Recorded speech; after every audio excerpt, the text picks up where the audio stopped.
morning, welcome back. Last week we went over committing to Christ.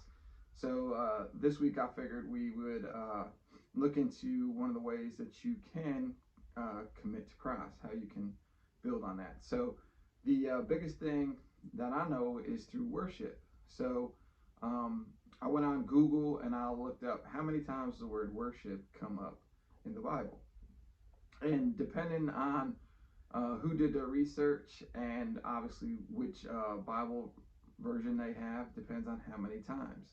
Um, and part of that has to do with how it was translated. So, depending on what version it was, who translated it, and how they translated it, depended on whether worship was the word that they used. But the big thing I looked up was that one of them shows up and it says it was used 250 times in the Old Testament, most often translated as serve. So, most often the word worship is translated as serve. So, the way to worship is to serve. Okay? And 31 times, okay, this is the next most used amount, according to this source, was that 31 times it was used in the conjunction of Sachia, which it's Shachah.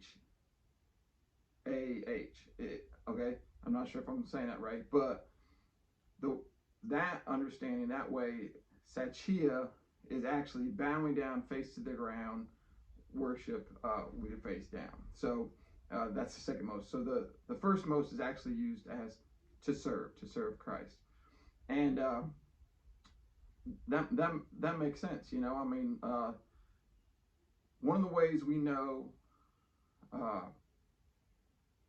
people are committed to this country and its freedoms and its beliefs is they serve this country. They, men and women, give up their time, their life, their freedoms to serve this country. And we know that that's got to be something they believe in to go do it.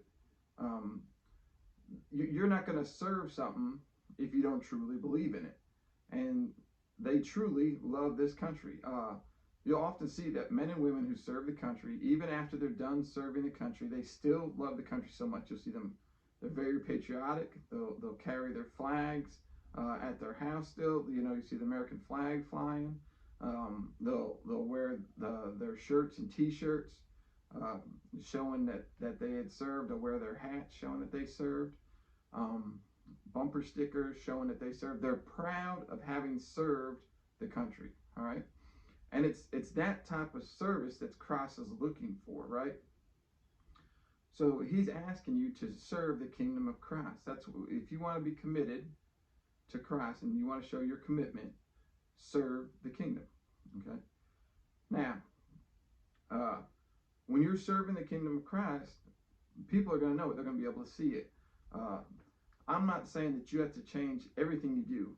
What you need to do is serve Christ in what you're doing now, what you enjoy, what you love, whether that's motocross, whether it's teaching, whether it's serving in the military, whether it's being a manager, or it can be being a custodian somewheres. Whatever you're doing that you feel led to do and be a part of, if you're enjoying what you do, and even if you're not enjoying what you do, sometimes we got to do things we don't enjoy. That's just part of life, right? But as you're doing it, do it for Christ. Do it with the understanding that you're serving Christ as you do it. And so when people look at you doing whatever you're doing, they will see that you're a Christian through your actions. All right. So one of the verses I had here was Romans 12:1. And Romans 12:1 says, "Therefore, brother, by the miracle of God, I urge you to present your bodies as a living sacrifice, holy and pleasing to God. Sorry. Uh, so he's saying, uh, this Paul. He's saying, he's encouraging us. We're his brothers. Okay, we're all brothers in Christ, brothers and sisters. By the miracle of God, I urge you to present your bodies as a living sacrifice, holy and pleasing to God. This is your spiritual worship. So he's saying, take your life as you live it, and live it in such a way that it shows worship to Christ. So the things you do, the way you act, the way you behave, make it so that people can see and look at you and say, that's a Christian man. You can just tell by the way he acts. Even if you were never to speak or say anything to them about Christ, they could look at your life and say, that's a Christian man. And that's hard. That takes a lot of discipline. It takes a changing of your life. Look, you can see it in military personnel, right? There's some military personnel, they get out, and you couldn't even tell they were ever in the military, right? They go back to the lifestyle they were in, right? But for the large majority of people that actually commit to that lifestyle of being a military person, you can pick them out afterwards, later in life.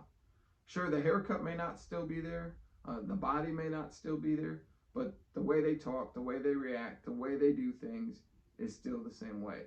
Why? Because they know that the leadership and the way that they drove things before, it works. They've seen it in the military. We can do that same thing with our lives with Christ. If you learn how to live as a Christian, you will learn, one, it's successful and it works. And two, that there's certain things you do to make that success come about. Next thing you know, that just carries over into your daily life.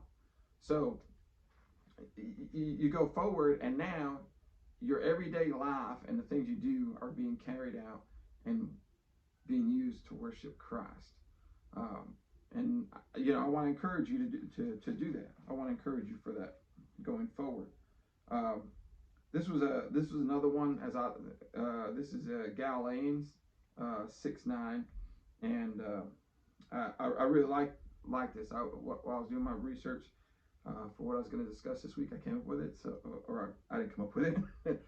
Obviously, I didn't come up with it, but I found this. It came upon me, and it just really spoke to me. So I want to share it with you. So it says, "So we must not get tired of doing good, for we will reap at the proper time if we do not give up. Therefore, we have the opportunity. We must work for all good." I'm sorry, let me do that again. "So we must not get tired of doing good, for we will reap at the proper time if we do not give up. Therefore, as we have opportunities, we must work for the good of all, especially for those who belong to the household of faith." All right, so that's talking about, that's the biggest part, is not giving up. All right, we will reap at the proper time if we don't give up. We'll reap at the proper time if we don't give up. We don't know when the proper time is. We don't know when the harvest will come. As I was doing this study, also I read about a man who had prayed for another man to be saved, and he prayed alongside this other man's wife for 28 years. I found this on FCA. .org. So if you want to go there, you can look it up. It's in devotionals, and it was a man who was in La Crosse, and he was praying for his coach, and his coach's wife was praying with him. So for 28 years, they prayed for this man's salvation. Finally, at the end of 28 years, that man accepted Christ. Talk about, so we must not get tired of doing good. Could you imagine 28 years of praying for somebody? 28 years, right? Of praying for salvation for man, for him to find salvation. To me, I think, man, what a victory that must have been when that happened. How emotional that must have been. I just get excited reading about that, right? Because that right there is being committed, right? He was committed to that man's salvation, to getting that man saved. 28 years. His wife was committed to getting her husband saved, and finally he committed his life to Christ. He made the change.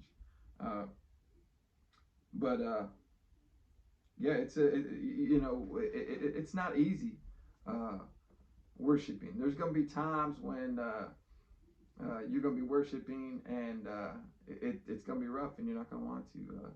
and things are going to come up and make it difficult. But I encourage you to continue your worship of Christ, continue to lead a life for Christ that others will see and know that you are a Christian and that you're working for Him.